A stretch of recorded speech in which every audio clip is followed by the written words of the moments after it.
तेनाली राम की कहानी। तेनाली राम बना जटाधारी सन्यासी। विजयनगर राज्य के राजा कृष्णदेव राय के मन में एक दिन बड़ा सा शिवालय बनाने की इच्छा जगी।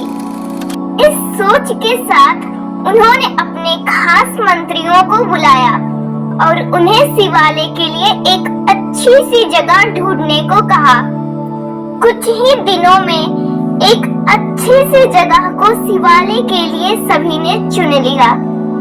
राजा ने भी उस जगह को पसंद किया और वहां काम शुरू करने की इजाजत दे दी। मंदिर बनाने का पूरा जिम्मा राजा ने एक मंत्री को सौंप दिया।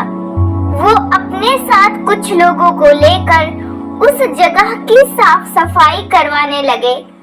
तभी वहां खुदाई के दौरान शंकर देव की एक सोने की मूर्ति मिली। सोने की मूर्ति देखकर मंत्री के मन में लालच आ गया और उसने लोगों को कहकर उस मूर्ति को अपने घर में रखवा दिया। साफ सफाई करने वालों में से कुछ लोग तेनालीराम की खास थे। उन्होंने सोने की मूर्ति और मंत्री के लालच के बारे में तेनाली को बता दिया। इन सारी बातों का पता चलने के बाद भी तेनालीराम ने कुछ नहीं किया। वो सही वक्त का इंतजार करते रहे। कुछ दिनों के बाद मंदिर के लिए सुनिश्चित की गई जगह पर भूमि पूजन करने का मुहूर्त निकाला गया। सब कुछ अच्छे से होने के बाद राजा दरबार में अपने मंत्रियों के साथ मंदिर के लिए मूर्ति बनवाने की बातचीत करने लगे। उन्होंने अपने सारे मंत्रियों से इसके बारे में राय मांगी। सबसे बात करने के बाद भी राजा मूर्ति को लेकर कुछ फैसला नहीं ले पाए। राजा ने अगले दिन फिर अपने सारे मंत्रियों को दरबार में मूर्ति के बारे में चर्चा करने के लिए बुलाया। तभी एक जटाधारी सन्यासी दरबार में आया। सन्यासी को देखकर सबने उन्हें आदर पूर्वक बैठने के लिए कहा। एक आसन पर बैठकर जटाधारी सन्यासी ने राजा से कहा कि मुझे स्वयं महादेव ने यहाँ भेजा है।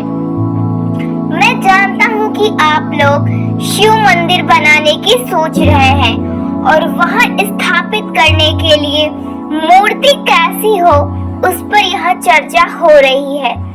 इसी वजह से मैं यहाँ आया हूँ।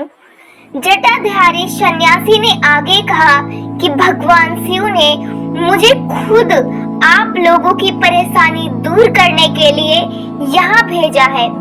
राजा कृष्णदेव ने आश्चर्य से कहा कि खुद भगवान शिव ने आपको भेजा है?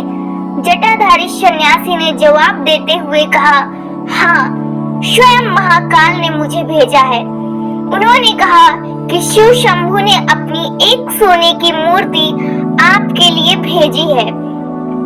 जटाधारी सन्यासी ने अपनी उंगली एक मंत्री की तरफ दिखाते हुए कहा कि उस मूर्ति को भगवान ने इस मंत्री के घर में रखा है। इतना कहकर सन्यासी वहां से चले गए। सन्यासी की बात सुनकर वो मंत्री डर के मारे कांप रहा था। उसके मन में हुआ कि इस जटाधारी को आखिर मूर्ति के बारे में कैसे पता चला होगा। अब उसे राजा के सामने यह बात स्वीकार करनी पड़ी कि खुदाई के दौरान उसे सोने की मूर्ति मिली थी। यह सब देखकर महाराज ने दरबार में नजर दौड़ाई और तेनालीराम को ढूंढा, लेकिन वो कहीं नजर नहीं आए। तभी कुछ देर बाद तेनालीराम दरबार में आ गए। उन्हें देखते ही सभी जोर जोर से हंसने लगे। तभी एक व्यक्ति ने कहा कि अच्छा, तो यही थे वो जटाधारी सन्यासी। आपने अपनी जटाएं और कपड़े तो उतार दिए, लेकिन माला उतारने भूल गए।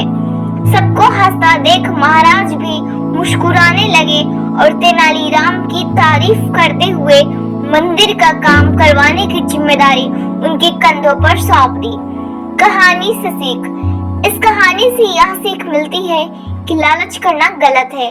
हमेशा सरल और अच्छे मन से कार्य करना चाहिए ऐसा करने से लोगों के सामने कभी शर्मिंदा होना नहीं पड़ता।